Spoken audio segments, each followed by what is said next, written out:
Hi guys, welcome to the Food and Travel Diaries. So last week we made a short trip to the Northeast India and I thought I should share my travel experience with you guys. So here I am. So just to give you a background, Northeast India is essentially 7 to 8 states and each one of them is very beautiful, but we decided to start with Assam and Meghalaya. That was our first brush with Northeast India.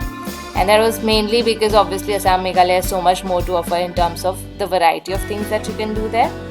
And hence, that was our first choice of destination. So let's get started. Okay, so this was a 7-day trip and split equally between Assam and Meghalaya. We first visited Meghalaya. It's a beautiful state and you can encounter rainfall at any time of the year here because it's the wettest region in India, and we in fact experienced rainfall in February as well. So yeah, be prepared for that. And we stayed here for 3 days, so we parked ourselves in Shillong and then made day trips to Cherrapunji and Shillong. I hope I'm pronouncing it correctly. Anyway, so let me quickly take you through this 3 days in Meghalaya. So we flew into Guwahati, which is the gateway to Assam and Meghalaya, and we directly went to Shillong, which is at a 3-hour distance from Guwahati and very well connected with Guwahati.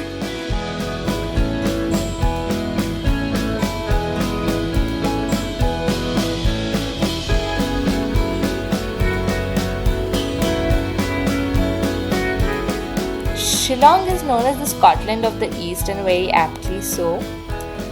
However, over the years, Shillong has become a slightly busy and crowded place, being the capital probably. But the weather is just perfect, and as soon as you step out of Shillong, it has got so much to offer in terms of waterfalls, lush green tea gardens or tea estates, and probably some of the most scenic drives that you can experience in your life.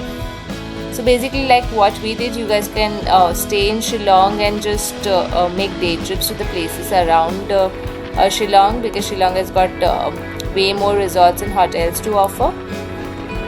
Our first destination was Cherrapunji, and very frankly, the sole purpose of visiting Cherrapunji was to do a trek to the double-decker Living Root Bridge.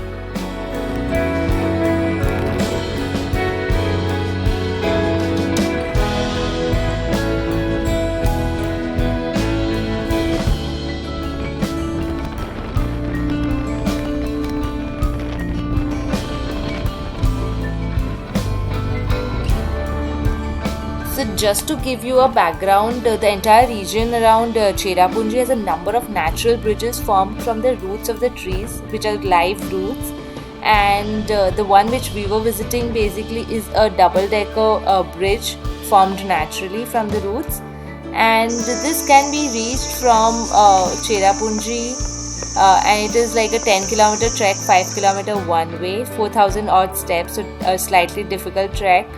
But the end result is just beautiful. This is the double-decker bridge and the entire setup is just lovely. I'm definitely doing a detailed video on this one. So watch out the space for more and subscribe to my channel so that you know when the video is posted.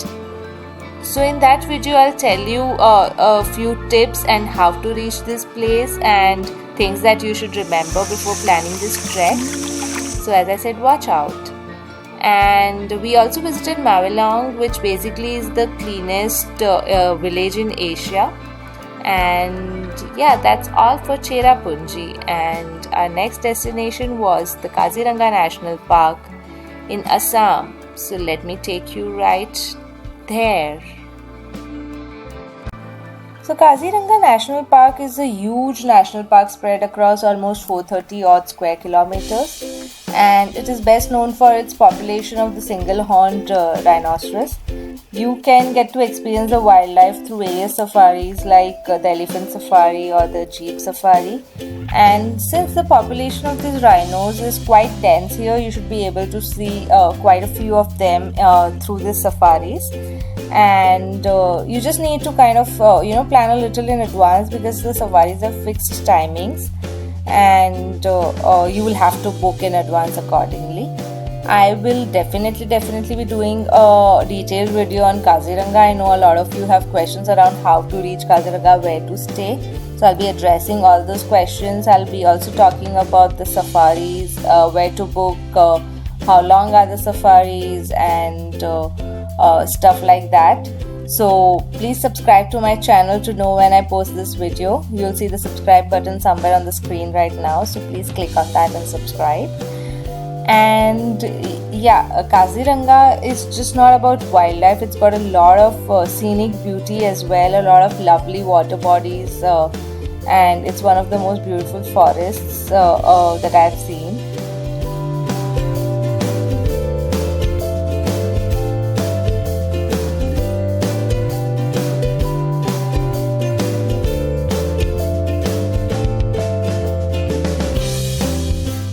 Okay, so finally after Kaziranga, our last day was planned for Guwahati, because we were supposed to take the flight out of Guwahati. Guwahati is basically like any other Indian city, with lots of fancy places to stay and traffic and crowded streets and all. It has also got a lot of bazaars, like any other city, where you can buy the local things as well as the normal branded stuff. Guwahati also has a lot of temples, the main one and the most famous one being Kamakhya. So if you're interested in those, you can definitely visit them. We gave it a skip. And of course there is Brahmaputra, and you can go for a nice evening sunset cruise on Brahmaputra, which is planned by Alfresco. So yeah, that's about it. So guys, this was all about my trip. And in case you have any questions, do let me know, and I hope you guys enjoyed the video. Bye bye.